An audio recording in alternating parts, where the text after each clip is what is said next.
It's the Opperman Report.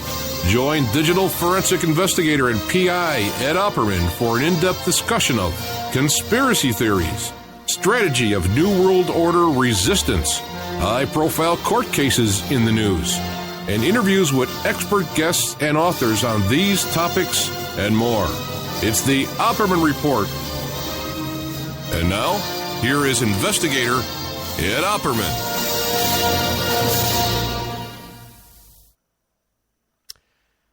Hey guys, how are you? Okay. Well, this is welcome to the Opperman Report special emergency broadcast. I'm your host and friend, private investigator Ed Opperman. Okay. Oh boy. Well, the thing is this. I'm going live on the air, kind of impromptu. We're live on Spreaker right now. This will be on iHeartRadio later on. It'll be on YouTube and all over the place. I just want to start out by saying that the people who are aware of the situation and have been sending me messages all night long on Facebook and emails and Skype and stuff like that, I you have no idea how much I appreciate your love and support. I really do. This is a really weird place to be in life, where you can reach out to strangers, and become friends with them, over the air and out in the public.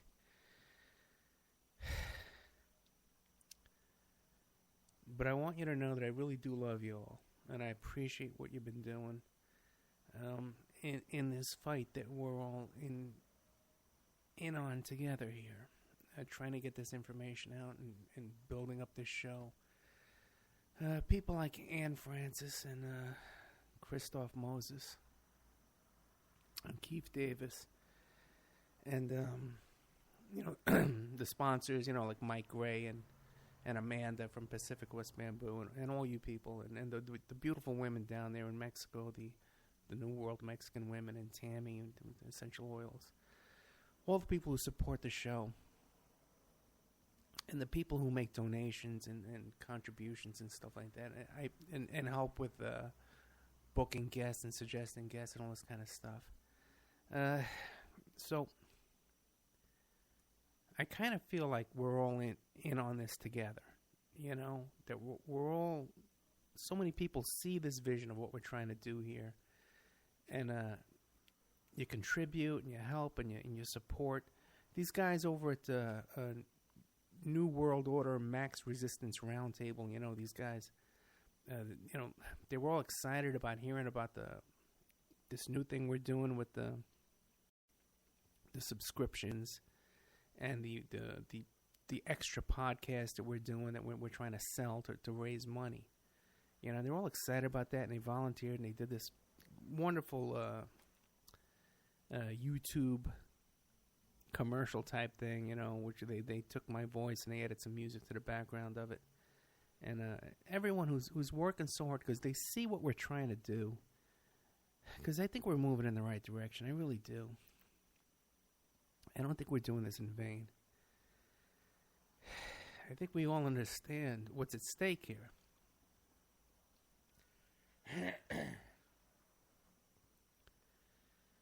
So, I can't tell you how much I appreciate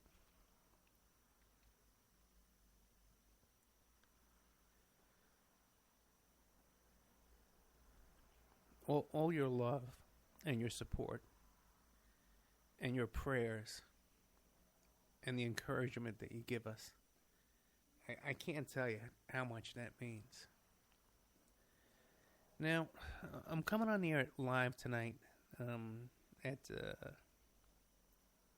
like 8:35 p.m., Pacific Standard Time. And we're only on Spreaker right now, and only a few people are hearing us. But this will get on, YouTube, and by tomorrow, a whole bunch of people will hear this. Now what happened is, today, is around 1 o'clock in the afternoon, I got a 24-hour eviction notice on my door. Okay? And it was a notice from the constable that come tomorrow, as early as 9 a.m. They could have done it today. They're going to come and change the locks in the apartment where we're living. Now, me and Victoria, we had to downsize drastically in the past couple of years and move down to this little apartment here,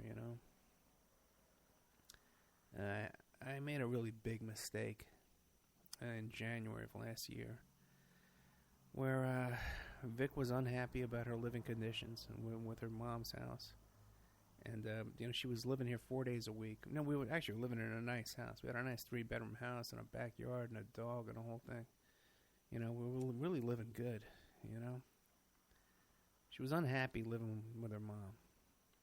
They never really had that kind of relationship. I raised this kid from an infant,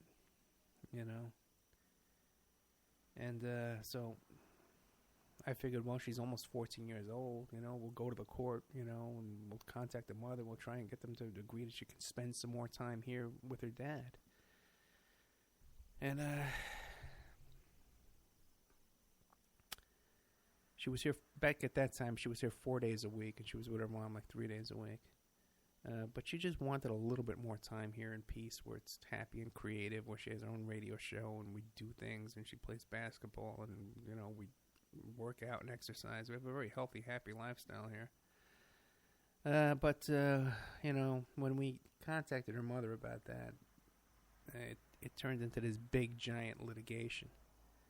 And it's destroyed me financially. And not just financially, but also physically and emotionally and mentally. It's very draining to go through this kind of stuff. And get beaten down the way I've been beaten down for a long part of this year. There was a whole portion of time where I lost custody of my daughter. Most of the people who know me, who are listening to this, either live or, our relationship, how close we are. And it was devastating to both of us.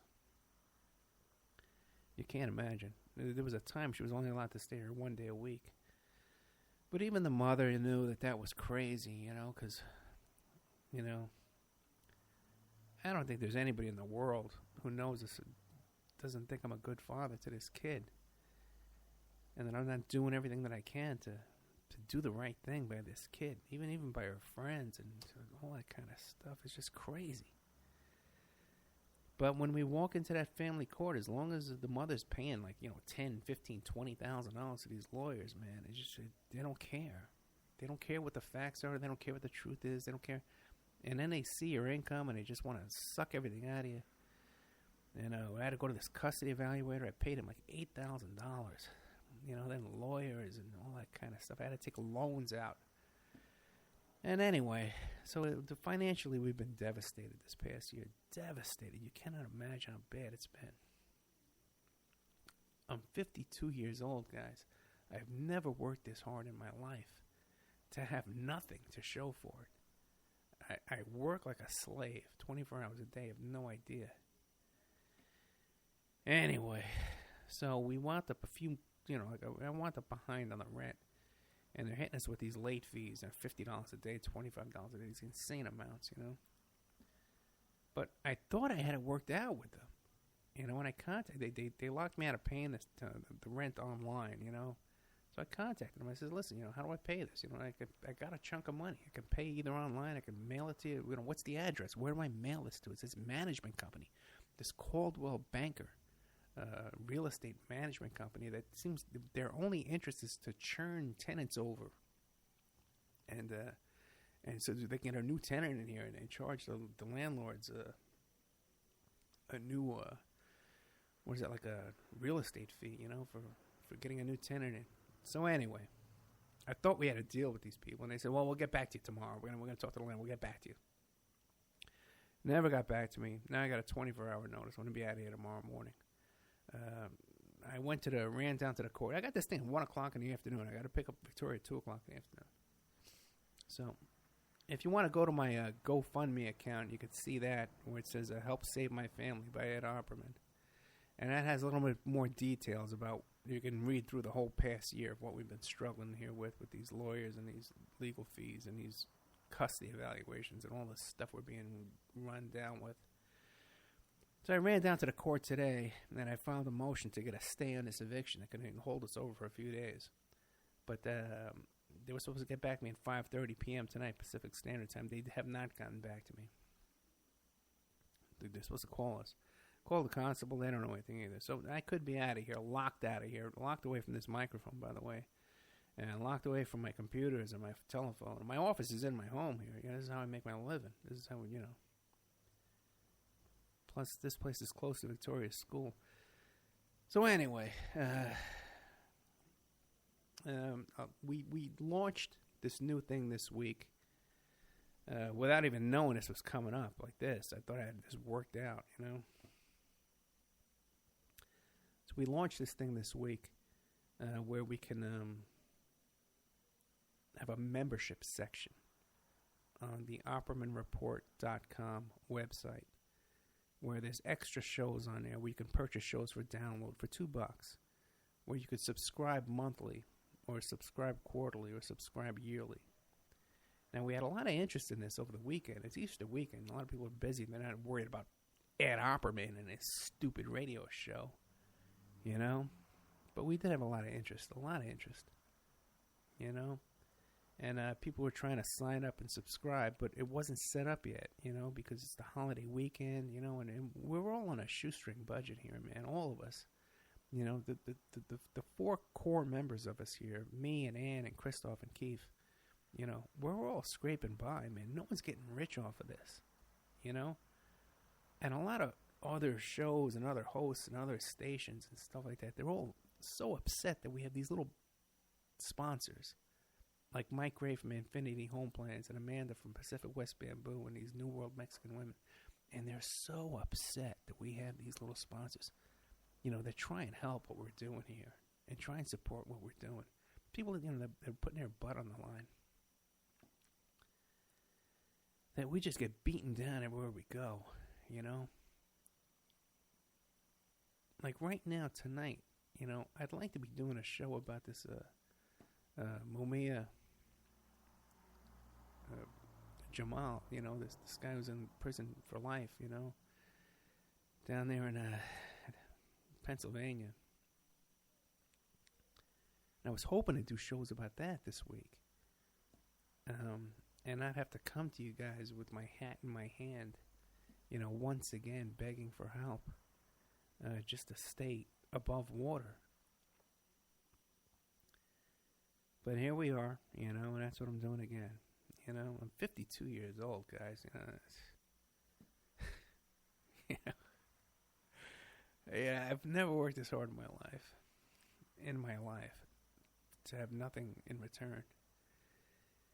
And we're doing what we can, you know, and we're trying to support what we can. No one else out there is doing shows about Reverend Pinckney, you know. Reverend Pinckney right now, he's 66 years old. He's sitting in prison, you know, facing a 10-year sentence. We're doing everything we can for him. Half the guests we have on the show have been locked up in prison. And they're coming out of prison trying to give you the real truth, man. You know, even today, you know, I was looking into this whole thing with the Epstein case and trying to get you information on that.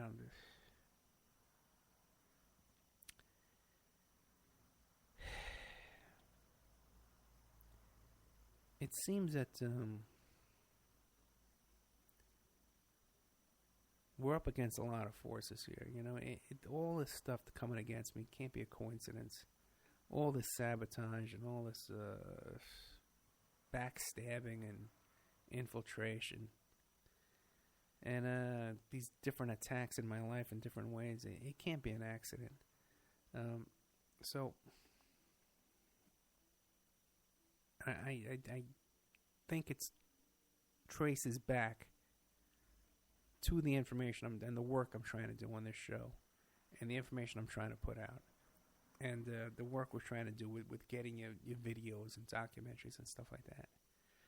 So that's why I'm turning to you people, the ones that I feel that we're all in this together, to really dig down and dig deep and try and get me out of this situation, you know, where we can continue this work. So where we are right now, I don't know. Because the court never got back to me. The constable never got back to me. 9 a.m. they could knock on his door and I had 15 minutes to get out of here. I'm not going to be able to take this microphone with me or my big computer or anything like that, or anything with me, really. Just a suitcase and my laptop. So I don't know if this Friday show will go on or not. I don't know. I'm sure we could probably put it together. Who knows? If we can get a flood of subscribers by the end of the night, give me a break, man. We got 100 people subscribe, $70 for a year. We're set. We write our own ticket. We do whatever we want. Or even just, the $7 a month or whatever it is. These numbers, they're on they'll be on the website by the end of tonight. Christoph is working on it all night long. Let me see here. I got these numbers here. Yeah, it's $1.99 for a single download for one of these shows we have up there. $6.99 a month, $19 quarterly, and $74 for the year. Now, by the way, if you're all hot and bothered, you want to help out tonight, you could just do that subscription on what's that called? PayPal to oppermanreport@gmail.com. And you can just do that tonight on PayPal. And then I'll work it out that we make sure you get the downloads, you get the access to the archives and all that kind of stuff. Because this is kind of an emergency situation. It's a 24-hour situation, I'd be out of here at 9 a.m. So, that's where we are. Okay? I'll be totally blunt with you. I need your help.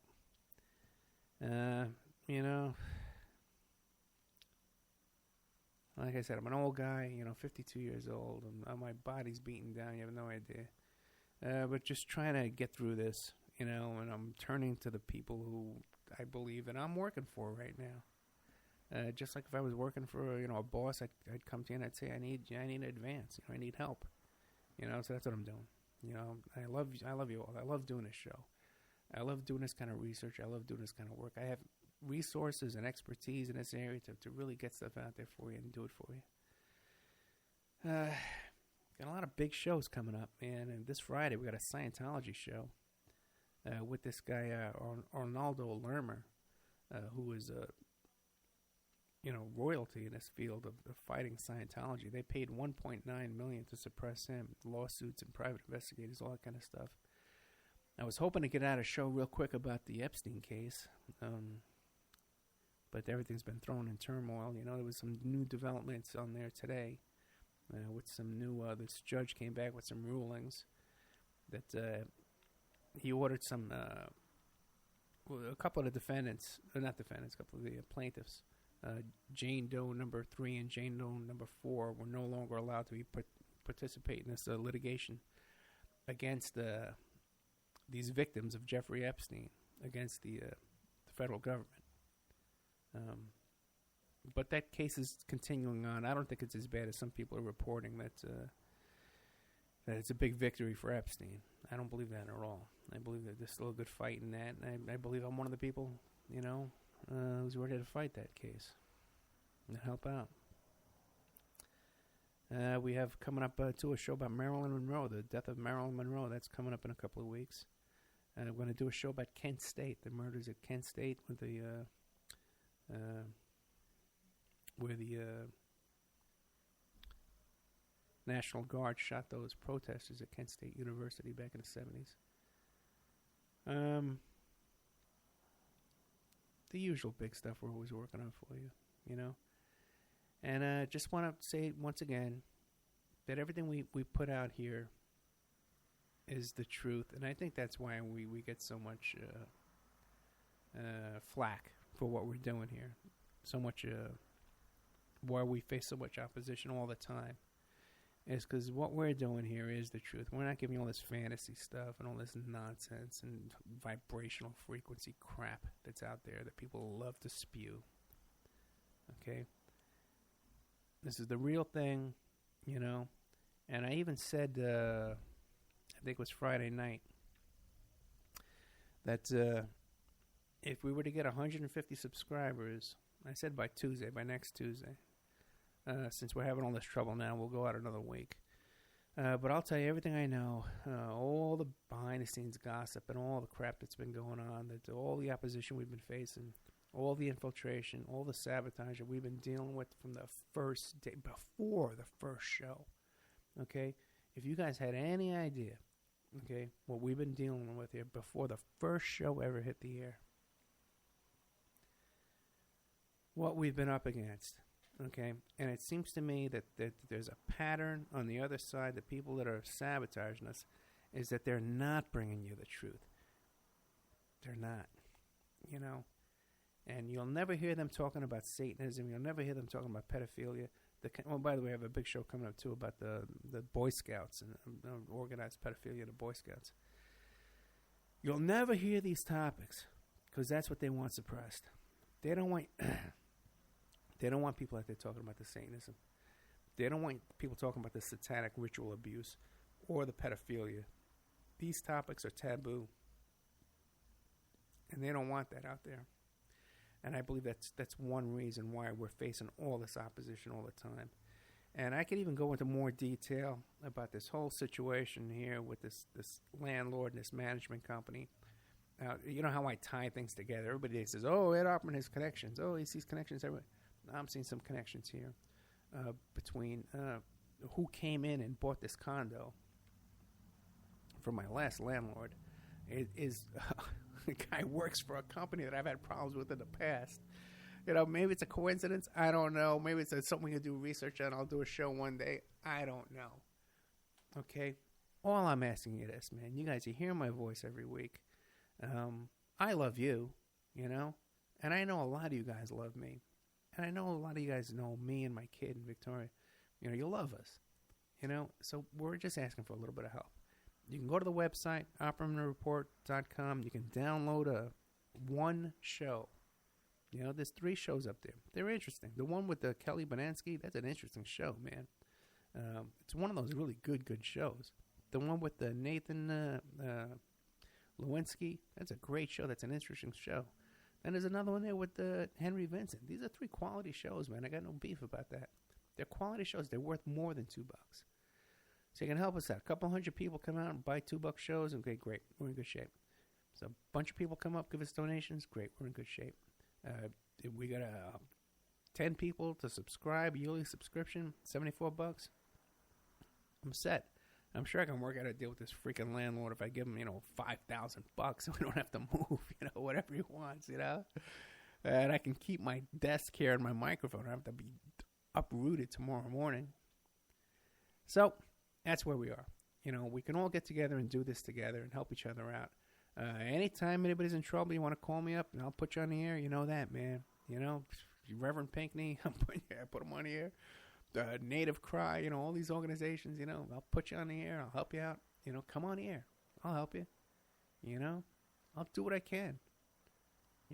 People call me for advice all the time. If I had everybody owes me money, man, for all the PI work I've done. Forget it. Anyway, what do you want to hear me complain all night long? Right? It's 9 o'clock. I've been on the air for a half hour. Oh, boy. So, anyway, all I can say is I love you all. And I hope that this reaches some ears tonight and people understand the situation and we can get through this, all of us together. I can see already... I can see already that, we've gotten some donations from Juliet Crawford and Mike Gray, and good old Justin Cloyd canceled his subscription.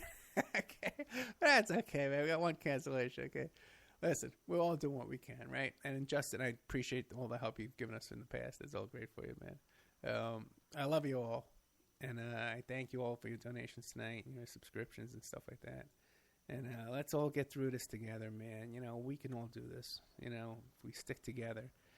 If we don't stick together, we all fall apart, right? That's what they say. Hey, if anybody wants to call in, 702-605-4894, or email Skype at ed.opperman. I'll take your call. We can talk on the air a little bit.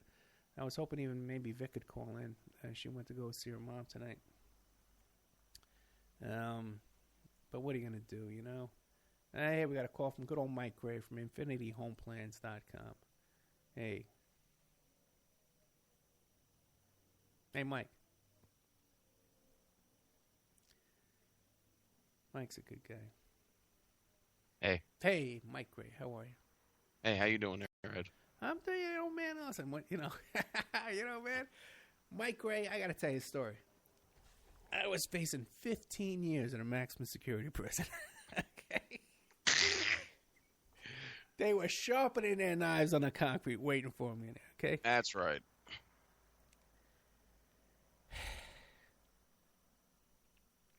You got out of that one, I'll tell you. You know? I've gotten out of 1 million of them. Dumb luck. I don't know. You must have like a guardian angel or something. I do. You really do. But the thing is, man, is now I got a kid. And this kid is so freaking gifted. And has so much talent. And has so much to contribute to this world. And she deserves so much better than this, man. Yeah. It's okay to cry, man. I'd be crying. Yeah. I think what you need to do is like, if I just gave a little bit of money. I've been helping you out there. Mike, you're a great guy. I think all your friends. I mean, you've got 4,000 friends on Facebook. I mean, imagine if each friend gave you $1 or $2. I mean, you'd be swimming in it. I mean, that would help you out tremendously. But listen, there's a lot more people out there than the 4,000 people on Facebook, okay? Because I can tell you how many emails I get a day complaining about the show. If I get a dollar from everybody who complains, about the show, we'd be fine. People, they can't stop listening, but they love to complain. Yeah. Yeah, they complain about you too, Mike. You should know. Really? The bastards. I know, right? We'll get them. Get them all. We'll get them all. One at a time in their sleep. So, worst case scenario, let's say they do come and say out. What's your plan? Well, I mean, is there a hotel or do you have a friend you could bunk with? Well, no, I'd probably go to a motel or something like that. Okay. So yeah, what could happen is, that plan is, we got to wait till tomorrow 9 a.m. to know what's going on. I can get up at 9 a.m. There's a storage place nearby that I can walk back and forth and stuff some stuff in storage. What about a storage pod? No, there's no place to put a pod. I live in an apartment. Where am I going to put a pod? What are you going to do? Mike? What? No. I mean, you could rent. They have those storage pods. I know how the pods work. Yeah, but there's a storage locker. There's a storage whole, yard. Right. Right down the block. Storage facility like Storage Wars. Those things there. So I can carry some stuff back and forth and stash it there. They can stay in a motel. And if so many people were interested in subscribing, we should have a ton of money by the end of the week, So, but who knows? And I got some cash, I was trying to pay him the freaking rent, Yeah.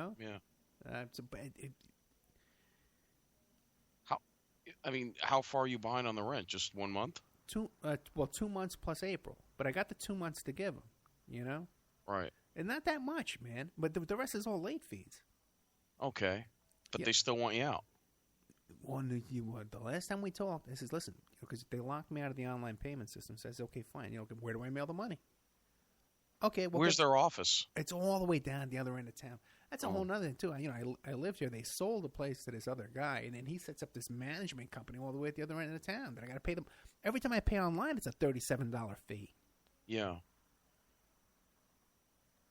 Well, maybe you should call their office first thing in the morning and maybe get there. I've been calling, I've been emailing and calling all day long. Yeah. They don't even know what's going on. We don't know. What do you mean? Oh, well, you can come down and pay. They don't know, So, anyway. Yep, desperate situation, all I can say.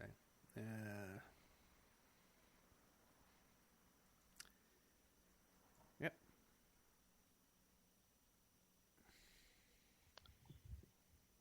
Yike. Yeah, it really sucks, man. Yeah. Yeah. So what's going on over at Parlay? Oh, nothing. It's no big deal. Yeah. I interviewed a guy by the name of Don Denny, and he's a former Ranger. who's Special Forces. Oh yeah, you told me. Yeah. Yeah, Sergeant. Yeah, I interviewed him today. Yeah, that's actually CJ's brother, Ah, Cindy Jean-Pierre's brother. Yeah. So and what did he do? he was a master. He was a sergeant. Yeah, in the Oh. Rangers. Airborne. Oh, can I say something too, guys? A lot of people. Yeah. These 2 donations we got went to the GoFundMe account. Okay, that's great, guys. Thanks. But the thing is with the GoFundMe is they take out 9%, and it takes like a week to get that money. Oh shit. Yeah, I know. And Nope. I told you, Mike, 100 times. And the thing is too is so if you want to make a donation, OppermanReport@gmail.com, or if you just want to subscribe, go to OppermanReport.com, and you can subscribe there to the yearly subscription. Because I can do a bunch of new shows, man. I can do a bunch of new content every day. I can give you if I can get time to do it, I'll do it. All right. There's a ton of stuff we could do. Well, maybe people will see that GoFundMe thing and they'll really, you know what I mean? No, what do you mean? Yeah, I know, right? Because when you read that, forget it. Yeah, I know it's heartbreaking. The situation we've been involved in. Yeah. Yep. Yeah, boy. Where's Vic? Put Vic on. Is she there? Vic's at home at her mom's house. She just sent me a message. Let's see if she wants to call in. I'll see if she wants to call. He's such a good kid. The thing with Vic is, don't panic, guys. She does have a place to stay at her mom's house, although she's miserable there. Let's see if she wants to come on. Is her mom dancing around the fireplace? My mother doesn't know about this yet, which is be a whole nother mess too. Because what are you gonna do to? Yeah. Oh boy. But like I said, man, the kid is so gifted and so talented, man, and such a brilliant kid, man. Everybody says it in every area. My God, here's a kid that should be, in like one of the top private schools in the country, man. And we're just itching along here like losers. Ah, boy.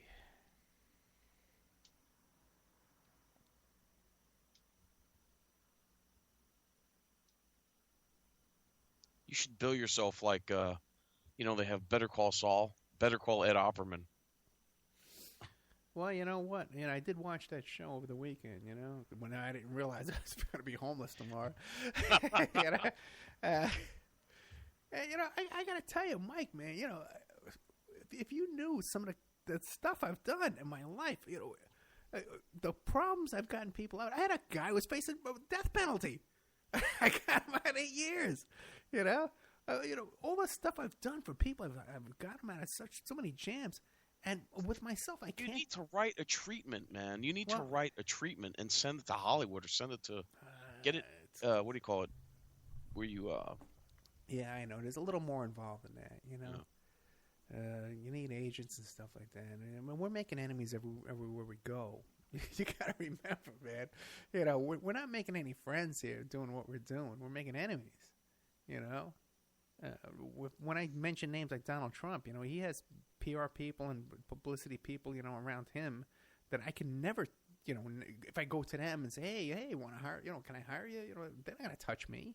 We're making enemies here. I remember him saying specifically. Remember when he was going through all his troubles? Yeah. And he said he would pick up the phone and call people, and people that he had helped in the past, they turned his back to him. Yeah, no kidding. He said when he got back up, he said to it was either 2020 or one of those shows. He goes, "Yeah, when I was down and I picked up that phone and called people that I had helped in the past, and they turned their backs on me." He said, "No." He goes, "Now that I'm back," he goes, I've put things in certain places that that to block those people." Yeah. See, he's vindictive. Well, okay, but I'm not, All right. I wish I were, I don't know, man,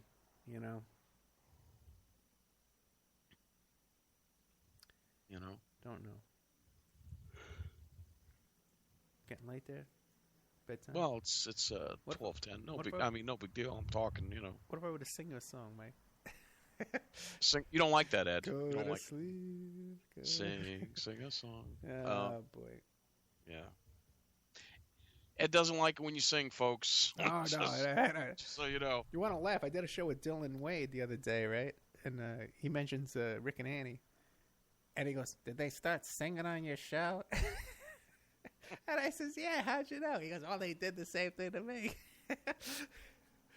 So that's why he quit too, man, because they were singing on the show. Rick and Annie. Yeah.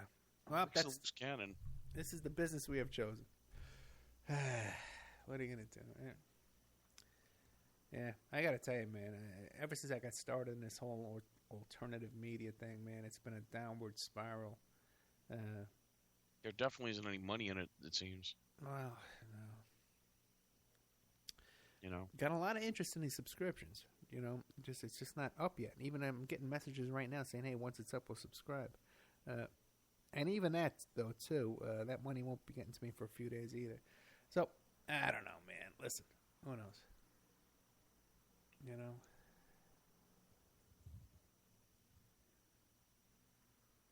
a hotel. They don't have YMCA's anymore, huh? Well, no, we're right down the block from the rec center. You know. But no. Plus, I can get a roommate deal right away, real quick. You know, you can always walk into those kind of deals. But you know, I got a kid. You know, and she needs a place to stay, and a father who cares about her wants to take care of her. Yeah. Yeah, and A roommate. Eesh. well, I've done. I don't know if that's a good idea for you. No, I get along with people, man. You'd be surprised. Mm. And I was in a roommate situation when I first filed for divorce, and this whole ton of bricks came crashing down on me, and I lost everything. And man, dude, I could have retired when I moved out here at 37 years old. I could have retired, you know, on my income from the beeper company. I could have just lived the rest of my life off of that, you know. But lost everything. And she took it all. Well, there was some other issues too because I kept the office running back in New York, and they ripped me off galore as well. You know, they took a ton of money from me as well. But I'll tell you that story, man. You want to hear a story about how when I had the beeper company? You like my stories, right, Mike? Oh yeah, love them. Okay, I'll tell you a quick story. Maybe I'll tell you a quick story. Send me $5. Okay, I'll tell you stories all night long. I was in a cab today. I was telling a cab driver the story. By the time I was driving a cab, and they shot at me and tried to run me off the road. But I'll tell you the Valentine's Day massacre story from front page of Beepers. I had this beeper company. I was the first guy in the whole country to go into a mall and sell beepers and cell phones out of a kiosk in a mall. I did this about 1990. I guess it was 1991. And first guy to do this. Everyone said it was crazy because back then they had sales reps who would sell beepers and cell phones. No one did it from a kiosk. They thought it was unheard of because the rents were so high. So I had this nice little business going. And I hired a lot of these kids, you know.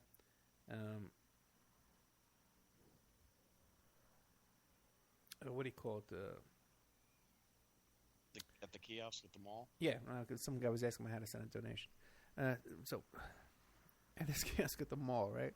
So, I knew that these kids, because when people would bring their beepers back for repair, that these kids weren't charging for the repairs. We had no way to work that out in the computer with the... So, you know, I knew that. So I says, you know what? Let me go in there and see how much I'm losing on these repairs. Because I knew I was losing money on repairs. And I found out that these little punks, man, they had a whole scheme going on. Mike, Mike, I put these kids through college, man.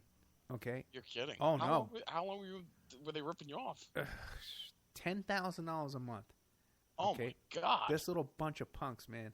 And not only that, but this little ringleader who figured out this whole thing. Because I had sent him down to Florida to learn how to use this billing software. Because this was all brand new. There was no point-of-sale software for selling beepers and billing from a kiosk. It was all brand new. So I was in touch with all the top guys, you know. So I sent these guys down to Florida to learn how to use it. He came back, and he figured out how to, like, delete the invoices and delete the purchase orders. He had it all figured out. The guy was really good. And he found out the other people who had this software, and he contacted their employees and told them how to rip off their bosses. You're kidding. No, they were giving away free months. They had a whole scheme going on where they were giving away free months to people, you know, and then getting the money in cash.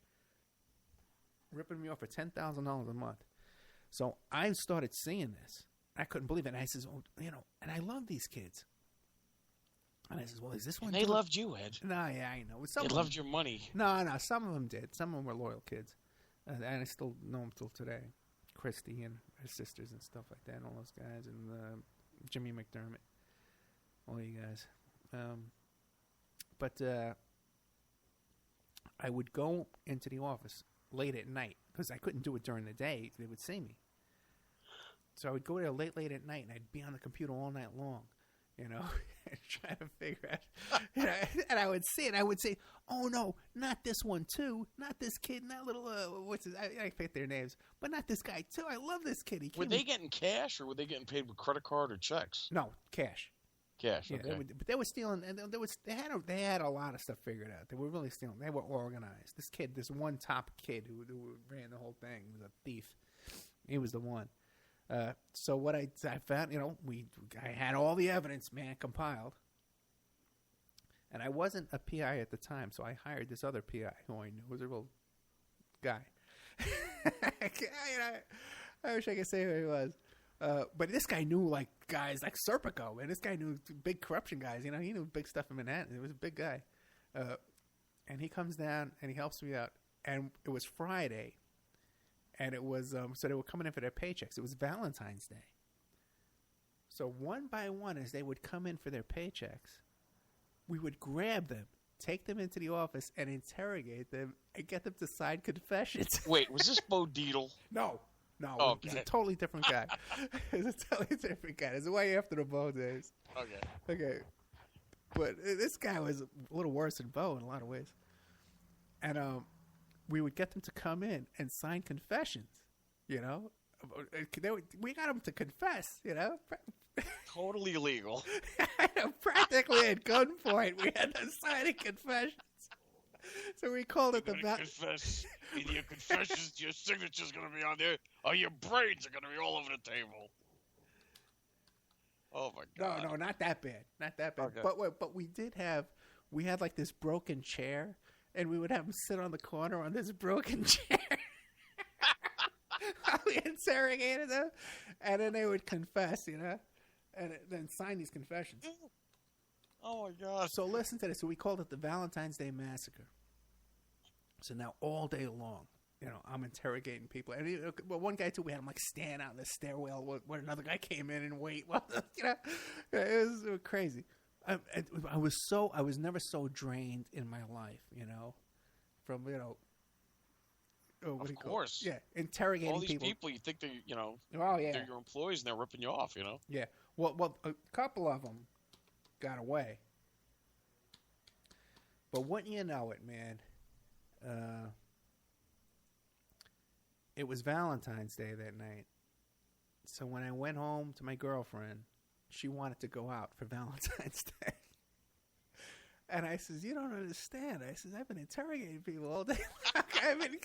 I've been getting confessions from. I'm exhausted. Do you know what I've been through today? Oh, this is Victoria's mom. Oh, you don't know. Oh, we have to go out. We'll never explain it to him. We'll never, I live in town." So I says, "Okay, but I'm not changing. I'm going to wear what I'm wearing now." I said, "I'm wearing a suit, And so we went out to this dinner, and we're making small talk. And two, her brother used to work for me, too, in the old days as well. So we're sitting there, and there was a lull in the conversation. Well, you never believe what I went through today. "Oh, what'd you do?" So, I've been working on catching these guys ripping me off. I've been studying their habits, And I had to do this in the middle of the night. I had to start at 9 p.m. And I would go to like 1 o'clock in the morning. And this was for months. I had to go through account by account by account to find all this evidence, to count up how much money they stole. One guy alone stole like $10,000. So, and I'm telling him what happened. And he goes, "Well, what, my God, what are you doing here?" I said, "I know, she made me come." She made me go out. So they weren't stealing beepers. They were just, were they stealing beepers, actual product? No, they were. They were just fixing them, right? No, they were able to steal phones, okay? Because they could delete the invoices and the purchase orders, and they could steal the phones, cell phones, and they can get those hooked up elsewhere. Actual beepers, they weren't stealing actual beepers, but they could give away free months of service. Oh. And can't take that cash, and even to friends of theirs, or like when like a guy owed us money and we turned off their beeper, they would go and turn it back on and take the cash from their friends. Oh, wow. Yeah. Okay. Oh, no, they had a whole operation going. It Yeah. was huge.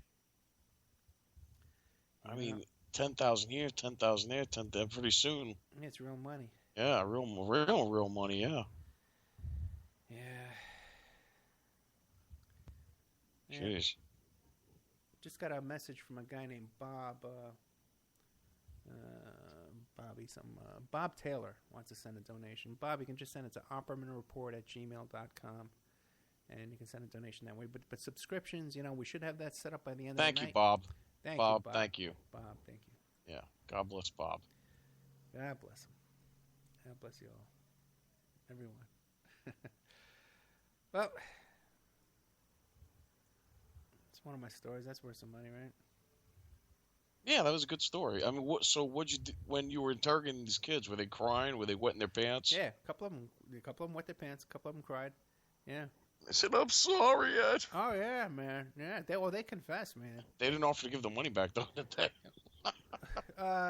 Yeah, no, we got a lot of money back. Oh, you did? Oh no, yeah, well, no, we got them to sign confessions and we got them to make payments to pay the money back. Oh. Yeah. Man. I would have said I spent it all. No, but they spent it. I made some of them work for free. They were probably working for free to begin with. I know, just for the money you can steal, Yeah, right? right. Yeah. Anyway, that's the old front page beepers scam. That's funny. Ripping me off. Yeah, it was another long night that I had back in those days. So, well, we'll see what happens tomorrow morning. I guess I'll keep you guys posted what's going on. Yeah.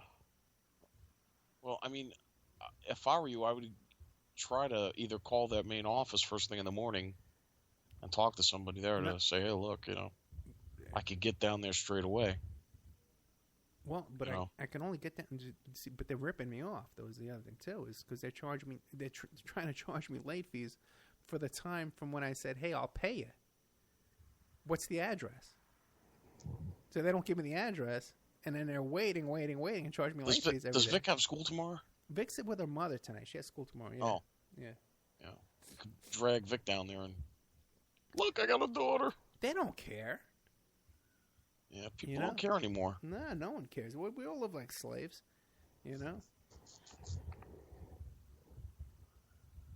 Yike. Yeah, I know, right? Well, anybody else wants to call in, 702-605-4894, 702-605-4894, or you could Skype in at ed.opperman.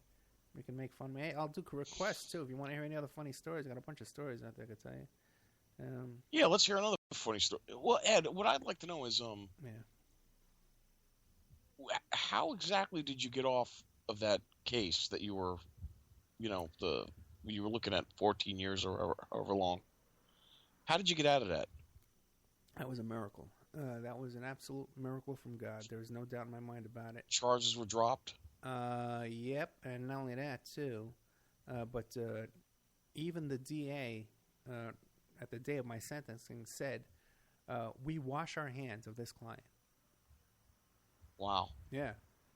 So you were sentenced? Yeah. So there was a trial and everything? Oh, no, there was innocent or you pleaded guilty? I pled guilty. But the thing is that that's a whole story. That's a whole thing we're going to get into. It's a 40-minute story. That's not a free story for tonight. Unless I tell you what, I got $1,000 donations tonight. I'll tell you that whole story. $1,000 right now. Yeah, send me a bunch of donations. I'll tell you that story. But that's a whole thing, man. Forget that. Well, why would you plead guilty? Why don't you go for? Well, it's a whole negotiation process. You go through it. It takes like a year long to do it. Right. If you listen to the interview with, they probably caught you red-handed, huh? Oh, it was on videotape. Yeah. Oh, really? Oh, yeah. Kind of like in Scarface. Pretty much, just like that. You might say so, Mike. Yeah. Are we gonna count this money again? Okay, let's call it a let's call it a draw. Yeah. So anyway, those are the. But yeah, that was an absolute miracle from God. That even when we left the courtroom, my lawyer, I said to him, I said, "You know that's a miracle." He goes, "Oh yeah." We were hitting the elevator button, both of us, because we knew we had to get the hell out of there before they changed their minds. That was a whole miracle. I had a whole series of miracles going on in my life though back in that time. And also, too, I just heard my dad told me that we have some videotape of me when I was preaching before church and preaching at the tent meetings and stuff like that. He has a whole bunch of videos of me. So we're going to put that up, too, in the members section. Oh, you talked to your dad? Talked to my dad today. We talked to my dad earlier this week. He told me about those videos. I knew about it already. How's he doing? He's old, you know. My dad's old. He's beaten down, too. My dad's been through hell. And just like we all have, you know. Yeah. It's no fun getting old, man, let me tell you. Let me tell you. It's no fun getting old. Okay.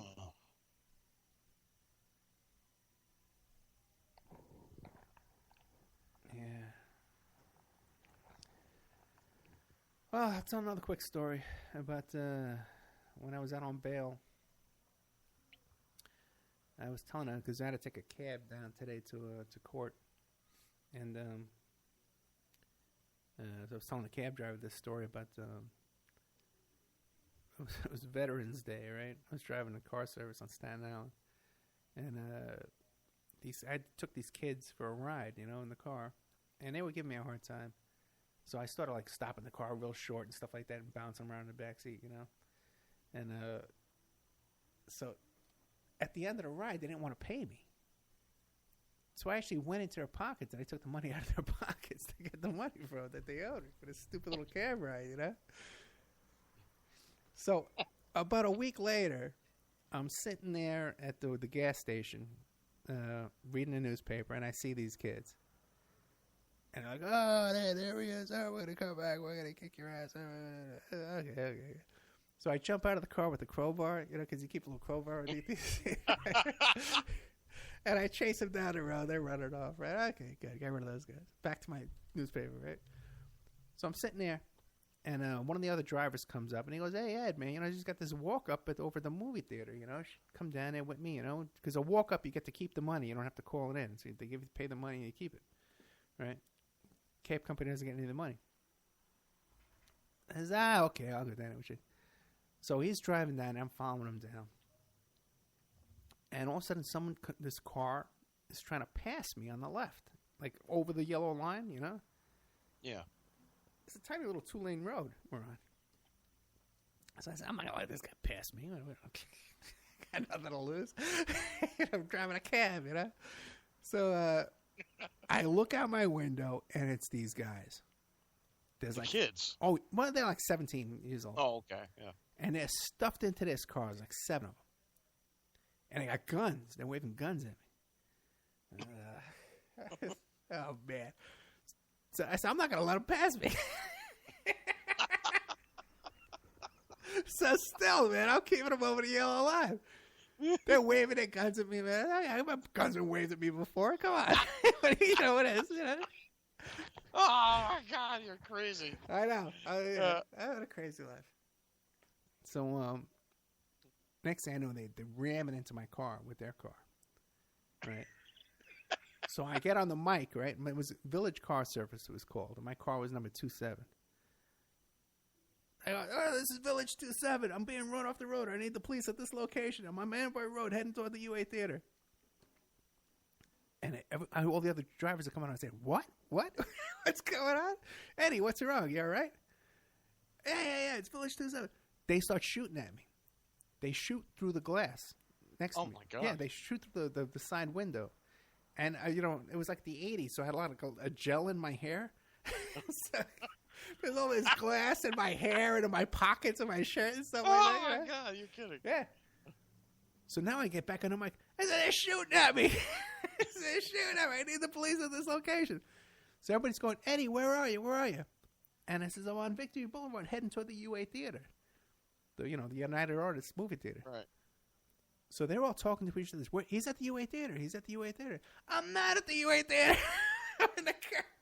Then the guy in front of me gets on the mic and he goes, "Oh no, I'm right in front of him. Yeah, they're shooting at him."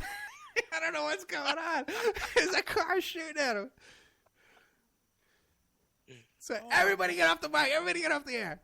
Okay, they're shooting at me. So then they take off because I'm not letting them cross the yellow line. This car's coming. So they take off down the side road. I said, "All right, everybody get off the area. I'm all right. I'm heading into the base." Okay. So I get down to the base where the cab company is, right? I'm all shook up, Cops come, of course, right? And they say, "Oh, no, we don't see any evidence of it. You sure they were shooting at you? We don't see any evidence of that." Man, they probably they smashed your window. They probably bumped in. It's a hit and run. It's not a attempted murder. It's a hit and run. You're fine. So the cab company guy says, "Ed, do you want to take out another car?" He wants me to go back out that night and drive another car for him. I said, no. I'm gonna go get a drink, man, and go home. I'm a little wired up tonight. So you're almost killed. Yeah, right. So the next day I wake up, right, and I gotta go to work, right. So I go down and pick up a car, and they go, no, you can't get a car. I forget the owner of the company's name. I forget his name. I said, but Tommy wants to talk to you. You got to talk to Tommy first. I says, well, what? What's going on? He says, well, whenever you get shot at, that's the procedure. You got to call Tommy. I says, what? That's the procedure? What? You got to talk to the boss. Yeah. So I said, well, you got a procedure for this? So I call the guy up, and he goes, you got guys shooting at you and chasing you down in my cab? I said, what? Those aren't I met those guys through you. I met those guys driving for you. What are you talking about, man? I don't know. Those aren't my guys. I said, your guys. So he tells me, well, they're calling up here, and they say they'll pay for the cab, but they want me to give them your name and address so they can come get you. This guy was gonna rat me out. He said, you can't drive here anymore. Who the hell were these kids? Who are these 17-year-old kids that have the presence of mind to call the cab company? Yeah. And they stole that car too. They stole that car right before getting me. But the thing is too is I found out who these kids were later on because they bought beepers from me later on. Oh, so were they serious? They really wanted to kill you or hurt you? Yeah, their father was a guy, who's involved with stuff, involved with the Knicks, New York Knicks, and all kinds of stuff. Oh, so they were connected. Yeah, they were all connected. Everyone on Staten Island's connected, in a little bit of ways. These little punks, these were little. They were tough trying guys. to make their bones. Yeah. I saw them also too another time in another stolen car, but things died down, and they were, anyway. I got real depressed over that, though. I tell you the truth, I went into a little depression. You're supposed to get depressed if someone tries to kill you. Is that right? Yeah, otherwise you're schizophrenic. Oh. Or a sociopath or something like that. There's something wrong with you if you don't get depressed. You have to brush with that. Hey. Anyway, you want to call in 702-605-4894. Want to donate? OppermanReport@gmail.com. Well, it's funny that here are these kids waving guns at you, and you still won't let them go ahead. I would have been like, "Yes, sir. You guys go right ahead." But what are you gonna? No, but it was self-preservation at that point. I had to keep them on the other side of the yellow line. What do you mean? Because they were driving into oncoming traffic. So if I kept them over the yellow line, they couldn't stay there forever.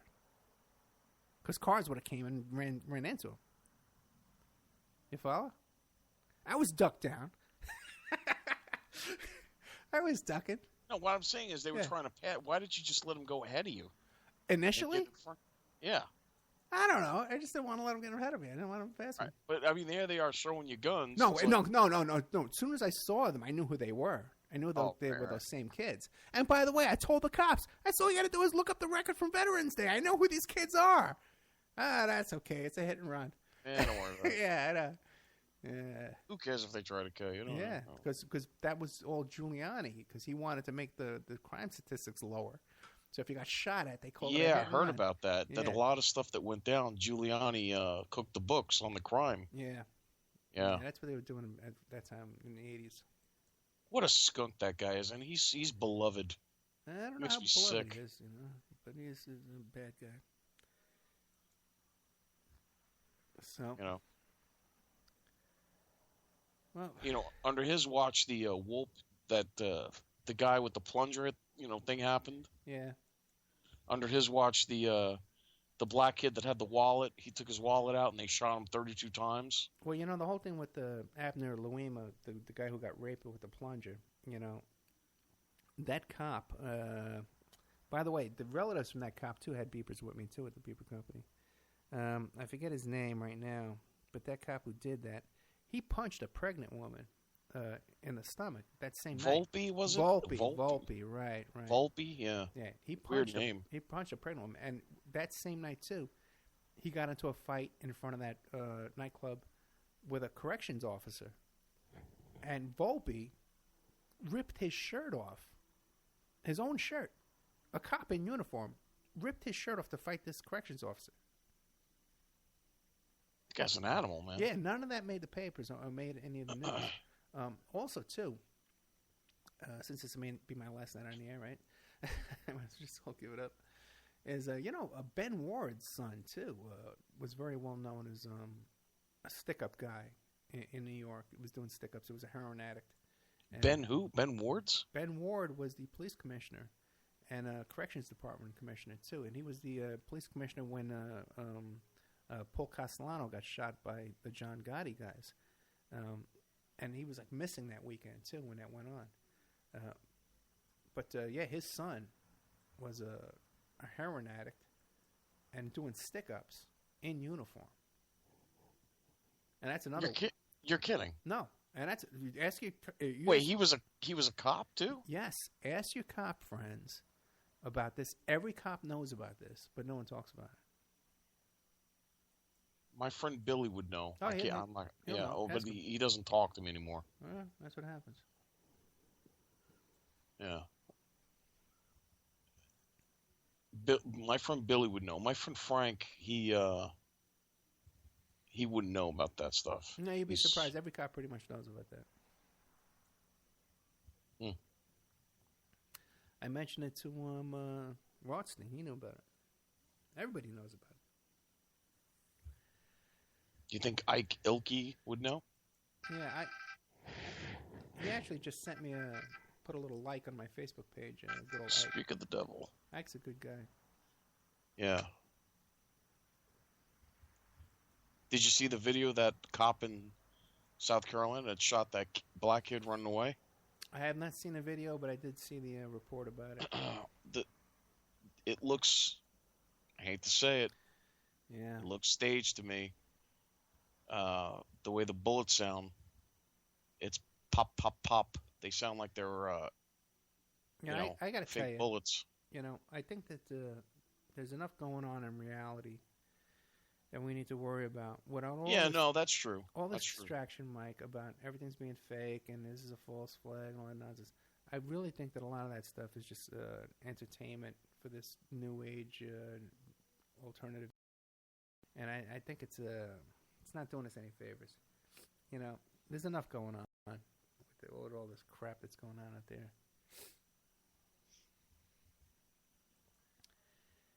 Anyway, I'm the only one that's called in. 702. Well, hardly anybody's listening live. This will go on YouTube. We'll pick up a bunch of listeners, and people see it on Spreaker on the archives. But only like 400 people get the email to say that we're on live. So very few people listening live right now. But if you're tuning in now, or you're tuning in late, the situation is we've got an emergency going on here. I don't know if we're going to be broadcasting Friday. I don't know when the next broadcast will be. We're under attack here. I got an eviction notice, 24-hour notice, under very suspicious circumstances. The same guy who bought this house works for a company that was attacking me about a year ago and a year and a half ago, whatever.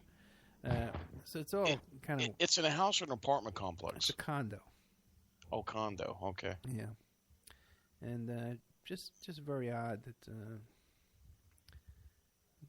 Is there anything that's available that's cheaper, or Well, yeah, but the thing is, not cheaper. No, we got a cheap deal. But if they wanted me to move, they could have just told me last week and said, "Okay, we want you out in 10 days. We want you out in 7 days." Right. But instead, they said, "Okay, we'll get back to you." And this is what I got. And they never got back to you. Yeah. Instead, I got a. I don't. But I just don't understand how they could do it in 24 hours. No. Because I got one of those 5 days to pay or quit. Right. But as soon as I did, I says, "Okay, fine, I'll pay. Where do I mail it?" And I said, "We'll get back to you." I got the email right here. I attached it as a motion today, as an exhibit. So is the judge gonna do something tomorrow? I don't know. Supposedly the judge was going to get back to me by 5:30 tonight, and didn't. So I don't know what's going to happen. Of course, because he's got to go home to his big house. Well, I was there like 4 o'clock, so they had plenty of time. They could get a ruling in the morning. Maybe the ruling came back already. I don't know. Maybe we'll hear. I don't know. We'll find out. All right. All right. Well, why don't you get some sleep then? You want to keep going, or? Nah, I'm ready to go. All right. But if you're out there listening, this is an emergency. I don't know what's going to happen with the show next. We have the subscription page should be going up by the end of the night. Christoph's working on it like a dog. If you can't wait for that, you want to send a donation, oppermanreport@gmail.com. Thank you, Mike Gray, and thank you, Juliet Crawford, who's a sweetheart, always contributing and helping out and supporting. All right. Let us know first thing what happens as soon as you can. Post it if you can. Yeah, I guess I can post something on Facebook, so keep an eye on the Facebook page. Okay. And see if you guys see something there. All right, guys. Good night, all. Good night. Bye. So, guys, thank you very much. And, thanks for being there and listening. I know there's a lot of people listening. And I'll talk to you tomorrow, let you know what's going on. Good night.